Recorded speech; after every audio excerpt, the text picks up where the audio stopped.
देश में जो है दो पॉलिटिकल पार्टी हो और यह पूर्ण मजबूती के दो ही साथ- पॉलिटिकल पार्टी। हाँ, दो पॉलिटिकल एगो पार्टी कांग्रेस एगो भाजपा। अब जो हो आने वाले समय में ये दो ही पार्टी देश में हाँ रहेगी। दो ही पार्टी रहेगी। ये भाजपा के विधायक बोल रहे हैं, हम भाजपा के विधायक के नाते बोल रहे हैं, ये भाजपा की मंशा है। एकदम मजबूती के साथ हम एक बोल को रहे कान कर देते हैं सर, हाँ? भाजपा रह दीजिए। एक पार्टी से लोकतंत्र चला है क्या? तो वन पार्टी वन नेशन कर दीजिए, नहीं नहीं, ये अमेरिका बन जाएगा भारत। अब विकास करेंगे तो अमेरिका बनेगा ही। नहीं, विकास के मामले में पॉलिटिकल पार्टी दो पॉलिटिकल सर, स्थिति ऐसी है ना कि छोटी पार्टी नहीं रहेगी ना तो आपकी सरकार केंद्र में गिर जाएगी, नायडू हो चाहे नीतीश हो। और आप बोल रहे हैं इन लोग को खत्म कर देंगे। सरकार भी हम अपने शर्तों पर चला रहे हैं, अपने सहयोगी को सम्मान देते हुए। जिस बैसाखी पे चल रहे हैं उस बैसाखी को तोड़ना चाहते हैं आप। नहीं भाई, तो आपके नीतीश और नायडू की बैसाखी पे चल रही है केंद्र की मोदी सरकार, आप वही बैसाखी को कहेंगे तोड़ देंगे। गठबंधन की थी आप जो है, तीसरा मोर्चा नहीं होने देंगे। तीसरा मोर्चा नहीं बनने देंगे हम लोग। तो ये तो लोकतंत्र के विरोध में है। लोकतंत्र का विरोध का है। लोकतंत्र में जितने विरोध के स्वर ज्यादा होंगे उतना लोकतंत्र मजबूत होगा। अश्विनी चौबे बीजेपी के सीनियर लीडर हैं, बक्सर से सांसद रहते थे, इस बार टिकट कट गया, केंद्र में मंत्री भी रहे। और अब जो उनका बयान आया है कि बिहार में जो प्रदेश अध्यक्ष हो वो भाजपा के मूल चरित्र का हो, इम्पोर्टेड नहीं हो। जैसे कि सम्राट चौधरी के बारे में कहा गया है कि सम्राट चौधरी पहले दूसरी पार्टियों में थे, राजद से शुरुआत हुई, नीतीश कुमार की पार्टी जदयू में गए, फिर मांझी जी की पार्टी हम पार्टी में गए, उसके बाद बीजेपी में आए और आने के कुछ ही सालों में प्रदेश अध्यक्ष बन गए। तो अश्विनी चौबे का कहना था कि जो प्रदेश अध्यक्ष हो वो भाजपा के मूल चरित्र का हो या आरएसएस का हो, इसी तरह की उनकी भावना थी। और उन्होंने ये भी कहा कि अगला चुनाव जो हम लोग लड़ेंगे वो भाजपा के नेतृत्व में एनडीए चुनाव लड़े। कहने की गरज ये है कि मुख्यमंत्री बीजेपी से हो। तो हमारे साथ वीरेंद्र पासवान जी हैं, रोसड़ा से विधायक हैं, सीनियर लीडर हैं बीजेपी के। सर, अब तो अश्विनी चौबे जी आपके सीनियर लीडर हैं, वो कह रहे हैं बल मूल चरित्र का होना चाहिए, जैसे आरएसएस बीजेपी वाले ही प्रदेश अध्यक्ष बने, ना कि इम्पोर्टेड जो कभी जदयू में रहा हो, कभी राजद में रहा हो, कभी हम पार्टी में रहा हो, उसको भाजपा में लाके प्रदेश अध्यक्ष बनाया जाए। तो खतरे की घंटी सम्राट चौधरी की कुर्सी पर भी है। तो एक तरफ अश्विनी चौबे ये कह रहे हैं कि नीतीश को दरकिनार पूरी तरह नहीं, उनको साथ रखेंगे लेकिन नेतृत्व बीजेपी का हो। और दूसरी तरफ संजय पासवान है, आप ही के पार्टी के सीनियर लीडर हैं, अटल बिहारी वाजपेयी जी की सरकार में मंत्री थे, वो कह रहे हैं कि अगर नीतीश जी नहीं होते हम लोग के साथ तो हम लोग साफ हो जाते, जीरो पे आउट हो जाते। तो ये आपस में ही आप लोग क्यों लड़ रहे हैं? विधानसभा चुनाव आना है। अब देखिए, जो बातें आप बोल रहे हैं हाँ, वह और जिनके बारे में बोल रहे हैं जी सर, उनकी व्यक्तिगत राय हो सकती है। व्यक्तिगत राय किन की? संजय पासवान की, अश्विनी चौबे? दोनों की व्यक्तिगत राय हम मानते हैं, समझ गए, हमारे सीनियर हैं और दोनों लोगों की व्यक्तिगत और पार्टी की अधिकृत बात जो है जी, जो भारतीय जनता पार्टी के नेतृत्व में जो है प्रवक्ता जो बोलते हैं उसको अधिकृत बात मानी जाएगी और वो जो बोलेंगे वही पार्टी की बात होगी। और पार्टी में भी हर लोग जो है अपनी बात रखने के लिए स्वतंत्र हैं। मतलब कुशवाहा समाज को लेके क्यों एनडीए में इतनी नाराजगी है?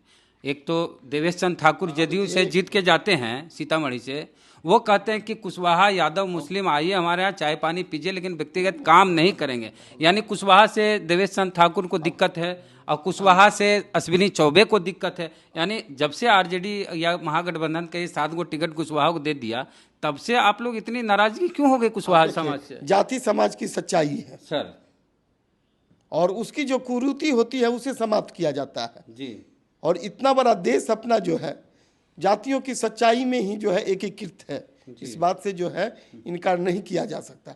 और जितने महापुरुष आए सब लोग कहीं ना कहीं जातीय कुरीति को समाप्त किए। अब एक दौर को याद कीजिए जिस समय छुआछूत ज्यादा था, कबीर आए, उनकी प्रासंगिकता बनी हुई थी। आज छुआछूत समाप्त हुआ, कबीर की प्रासंगिकता धीरे धीरे जो है सामाजिक रूप से आज भी कहाँ समाप्त हुआ? सर, आप दलित समाज से आते हैं, पासवान समाज के बारे में क्या बोलता है कि हड्डी छुआता है? कहाँ तेली के बारे में बोलता है मुंह देख के जाओगे तो जतरा खराब होगा। आज भी दलितों के साथ घोड़ी पे बैठने नहीं दिया जाता है। आज नहीं हो रही सब। आज अगर इस तरह की कोई भी व्यक्ति अगर सार्वजनिक रूप से ऐसा व्यवहार करते हैं तो कानून उसे जो है न्याय संगत दंड देने का काम करती है और वह जेल के सलाखों के बीच पाए जाएंगे।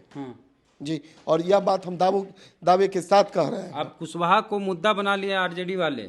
अब देखिए, हम भारतीय कुशवाहा का लगातार अपमान एनडीए वाले कर रहे वेद हैं। प्रकाश जी, हम भारतीय जनता पार्टी के कार्यकर्ता हैं, राष्ट्रीय स्वयंसेवक संघ के स्वयंसेवक हैं। हम लोग संपूर्ण समाज की चिंता करते हैं।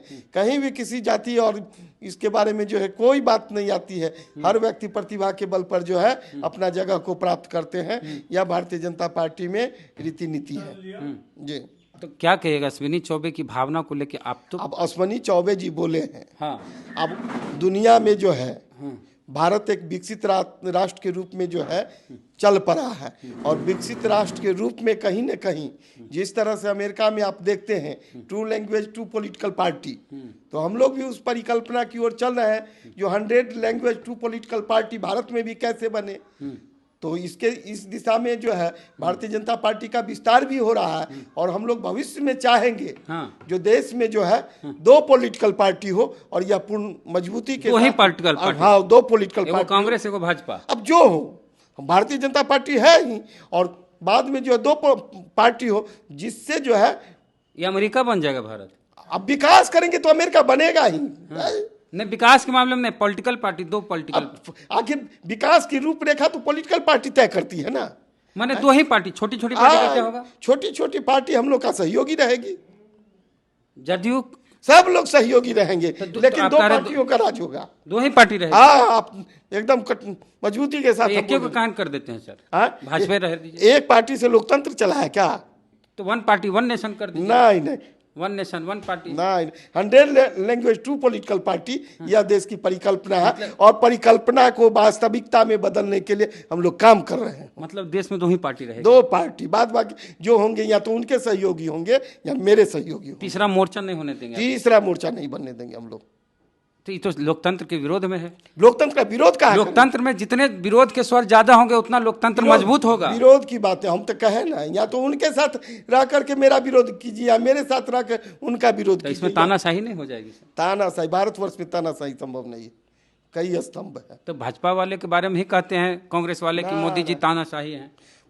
भारतवर्ष की जो है सांस्कृतिक मूल्य है, अपनी सहनशीलता से दुनिया का दिल जीते हैं, इसीलिए आज दुनिया में हमारी पहचान है। कहाँ रोम यूनानी मिट गए इस जहाँ से कहते हैं। भारत तो हमारा महान है। हाँ। बात मोदी जी की हो रही है। भारत मोदी जी अलग मोदी जी भी भारत मोदी के जी लोग हैं, जैसे और नेता आएंगे और जाएंगे, भारत रहेगा। भारत का नेतृत्व कर रहे हैं जी।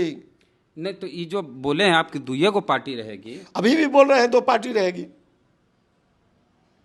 बाद बाकी जितनी बाकी लगेज बना के रखिएगा। बाद बाकी जो पार्टी सहयोगी ने है, या तो कांग्रेस के सहयोगी है या भारतीय जनता पार्टी के सहयोगी है, पार्टी नहीं है, सहयोगी है। भाई विचारधारा फिर लेफ्ट भी का उसके लिए अपना जो है उनके साथ गठबंधन बनता है, शर्तों के साथ जो गठबंधन में रहते हैं, या मेरे साथ है या उनके साथ है, शर्तों के साथ है। माने आने वाले समय में जी 2 ही पार्टी देश में हाँ, रहेगी। 2 ही पार्टी रहेगी। ये भाजपा के विधायक बोल रहे हैं। हम भाजपा के विधायक के नाते बोल रहे हैं। ये भाजपा की मंशा है, हमारी मंशा है। हाँ, बीजेपी की मंशा है, हमारी मंशा है। पार्टी अगर उस पद पर देगी और अधिकृत करेगी तो वह पार्टी की मानसिकता होगी। अभी पार्टी बोलने के लिए जो है हमें अधिकृत नहीं की है, इसीलिए हमारी मानसिकता है। सर स्थिति ऐसी है ना कि छोटी पार्टी नहीं रहेगी ना तो आपकी सरकार केंद्र में गिर जाएगी, नायडू हो चाहे नीतीश हो। और आप बोल रहे हैं इन लोग को खत्म कर देंगे। सरकार भी हम अपने शर्तों पर चला रहे हैं, अपने सहयोगी को सम्मान देते हुए। जिस बैसाखी पे चल रहे हैं उस बैसाखी को तोड़ना चाहते हैं आप?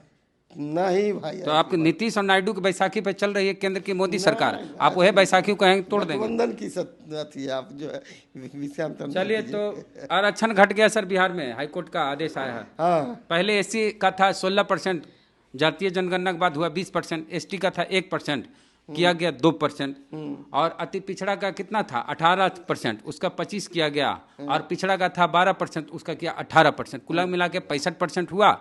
उसको फिर हाई कोर्ट ने कहा नहीं नहीं नहीं ऐसे नहीं।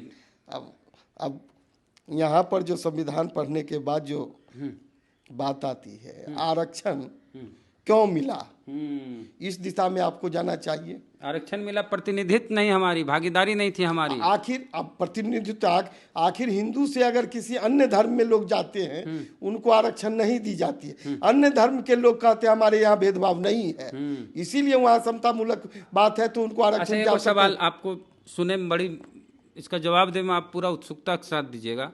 ओवैसी साहब को जानते ही हैं, जीत के आए हैं, शपथ ले रहे थे, जी, और जय फिलिस्तीन बोल दिए।